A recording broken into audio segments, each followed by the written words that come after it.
brand new research suggests that physical activity, usually heralded as the miracle preventative tool against disease, could in actual fact lead to the buildup of calcium deposits in the arteries.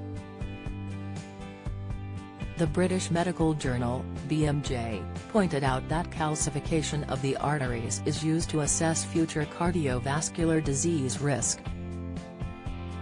For those with a coronary artery calcium (CAC) score of 100 or above, statins are usually recommended to lower the risk of a heart attack and death.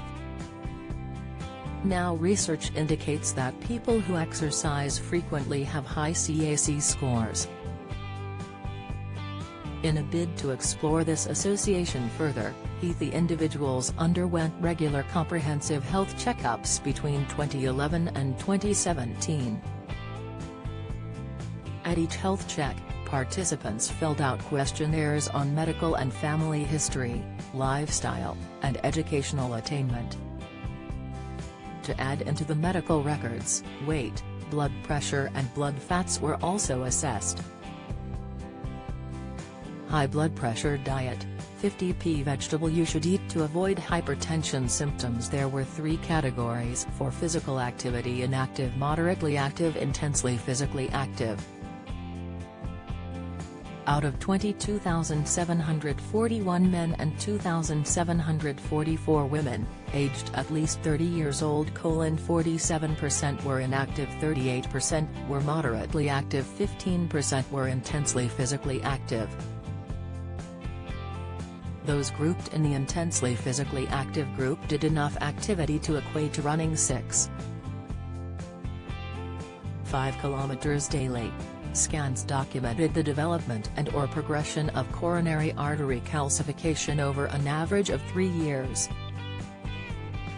Don't miss fatty liver disease, the warning signs when you go to the toilet. Insight: do you pee in the shower? Doctor explains why you shouldn't. Tips: dementia, the sensation that could indicate you're at risk.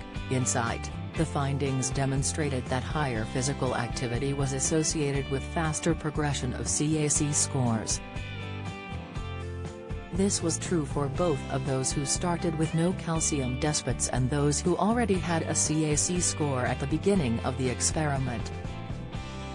Compared to those who were inactive, the moderately active group had increased calcification scores by 3.20 within a 5-year average.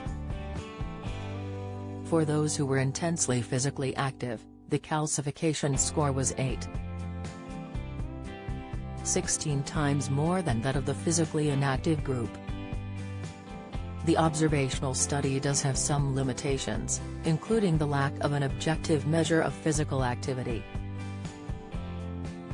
Furthermore, there was no data on heart attack incidence, calcification density or volume.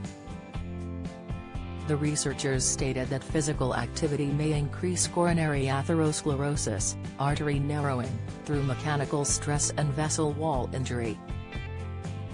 The second possibility is that physical activity may increase CAC scores without increasing cardiovascular disease risk, it was noted. The unquestionable cardiovascular benefits are not to be dismissed, the researchers noted. Such benefits include lowering cholesterol and blood sugar, and weight loss. The research does, however, throw into question the use of coronary artery calcification (CAC) scores to prescribe statins. It may be the target we need to look for is non-calcified plaque rather than calcified plaque, said Dr. Alistair James Moss.